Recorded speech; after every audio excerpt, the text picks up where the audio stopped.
Just a few years ago, the Department of Defense established a public office to take in and analyze UFO sightings. To change the stigma around UFOs, the office is now calling them UAPs, or Unidentified Anomalous Phenomena. The head of the All-Domain Anomaly Resolution Office, Jon Kosloski, is speaking publicly on how they're debunking UAP videos. To date, AARO has not discovered any verifiable evidence of extraterrestrial beings, activity, or technology. Jon Kosloski joins me now to talk about why the U.S. government is involved with UAP sightings. Jon, thank you so much for joining me. My pleasure. There's been a public fascination with UFOs really ever since Roswell.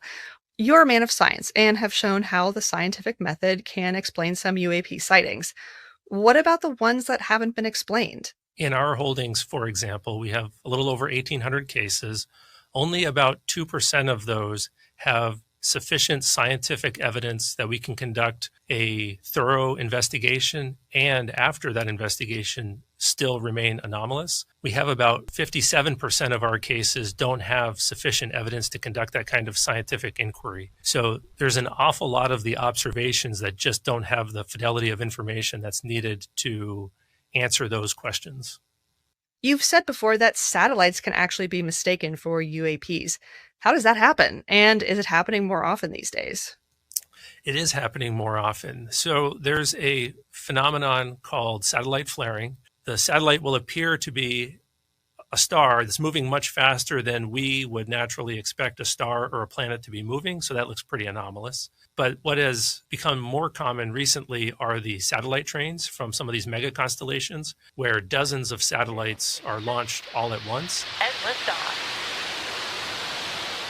And as part of their process to go into their final orbit, those few dozen satellites will all be in a line, traversing the sky at the same time, and either will show up bright just before sunrise or just after sunset, moving across the sky, and then they slowly disappear one by one. It looks pretty unusual. Can you talk about the process that goes into studying these sightings? Is there a step-by-step checklist or this scientific process you go through in the detective work? Yeah, there is a process. We have a cookbook, essentially. We follow the recipe for how to do the analysis. First step is look at the data, see if there's an obvious explanation. Sometimes our narratives, for example, will state in the narrative, we think it's a balloon and it behaved like a balloon. Okay, well then it's probably a balloon.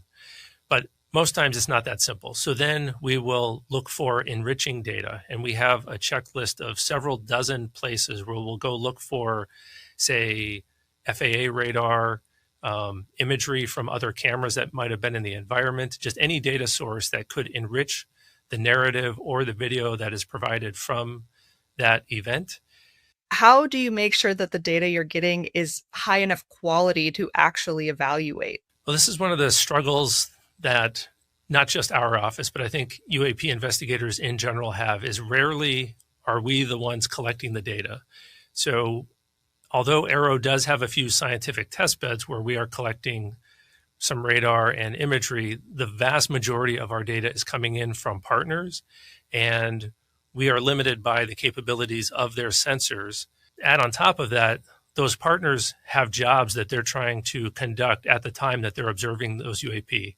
The primary source of our data is from the DoD and from the FAA. We have steady reporting from both of those organizations. We're opening up a portal, hopefully in the coming months, to allow the public to report to us. And so we're looking forward to getting more data from them, as well as local and state law enforcement. And then for the cases where it looks to be truly anomalous, we will then send it off to our scientific and intelligence partners for a very thorough analysis that generally takes on the order of months.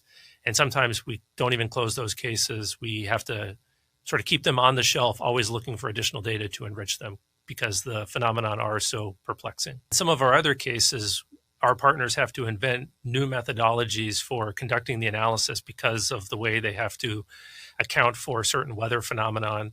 So a lot of the really high-end modern enhancement techniques are difficult to apply to our data sets. Astronomers just announced they found possible chemical signatures of life in a nearby solar system. Do you think we're alone in the universe? I personally don't think we're alone in the universe. I think that's a very exciting study that was recently done. I have to say that there's a long way to go between the optical signature of that spectra to whether or not life has found its way from the extraterrestrial source to Earth. But no, I don't think we're alone.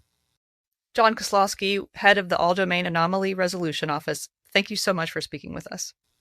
Thank you very much.